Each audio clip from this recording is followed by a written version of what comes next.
Pension ന്യൂസിൻ്റെ പുതിയൊരു വീഡിയോയിലേക്ക് എല്ലാവർക്കും സ്വാഗതം. എല്ലാവിധ സർക്കാർ അറിയിപ്പുകളും നിങ്ങളിലേക്ക് എത്താൻ ഈ ചാനൽ സബ്സ്ക്രൈബ് ചെയ്യുക. സാമൂഹിക സുരക്ഷാ പെൻഷൻ വിതരണം, കുടിശ്ശിക വിതരണം, വിവിധ മേഖലകളിലേക്കുള്ള ആനുകൂല്യ വിതരണം, സർക്കാർ ജീവനക്കാർക്കുള്ള ആനുകൂല്യങ്ങൾ, മറ്റു മേഖലകളിലേക്കുള്ള പദ്ധതി ആനുകൂല്യങ്ങളുടെ വിതരണം, നടത്തിപ്പ് എന്നിവയിലേക്കായി കേന്ദ്രം തുക അനുവദിച്ചു എന്നുള്ള സന്തോഷ വാർത്തയാണ് കഴിഞ്ഞ ദിവസം വന്നിരുന്നത്.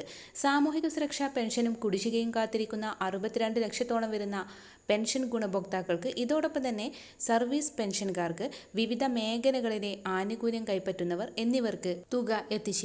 പെൻഷൻ ഗുണഭോക്താക്കൾക്ക് ഉൾപ്പെടെ നാളുകളായി മുടങ്ങിക്കിടക്കുന്ന കുടിശ്ശിക ആനുകൂല്യങ്ങൾ വിതരണം ചെയ്യുന്നതിലേക്കായി സംസ്ഥാന സർക്കാർ നടപടി ആരംഭിച്ചു. കേന്ദ്രത്തിന്റെ ഭാഗത്തു നിന്നും തുക ലഭ്യമായ സാഹചര്യത്തിലാണ് സംസ്ഥാന സർക്കാരിന് ആശ്വാസകരമായ നടപടിയിലേക്ക് എത്താൻ കഴിഞ്ഞത്. സാമ്പത്തിക വർഷാവസാനത്തേക്ക് 17,600 കോടി രൂപ കൂടി കടമെടുക്കാൻ അർഹതയുണ്ടെന്ന് കേരളം വാദിച്ചെങ്കിലും നിലവിൽ കേന്ദ്രം അനുവദിച്ചിരിക്കുന്നത് 8,000 കോടി രൂപയാണ്.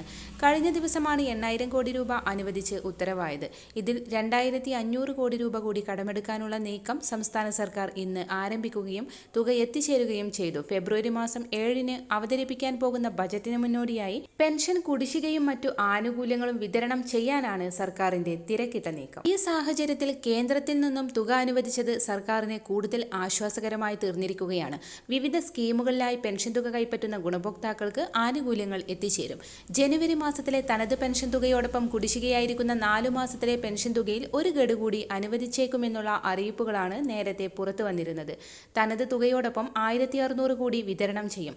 പെൻഷനും മറ്റു ആനുകൂല്യങ്ങളും വിതരണം ചെയ്യുന്നതിലേക്കായി തുക എത്തിച്ചേർന്ന സാഹചര്യത്തിൽ നാളെ മുതൽ സംസ്ഥാനത്ത് പെൻഷൻ വിതരണ നടപടിക്രമങ്ങൾ ആരംഭിക്കുകയാണ്. എല്ലാവിധ സർക്കാർ അറിയിപ്പുകളും നിങ്ങളിലേക്ക് എത്താൻ ഈ ചാനൽ സബ്സ്ക്രൈബ് ചെയ്യുക.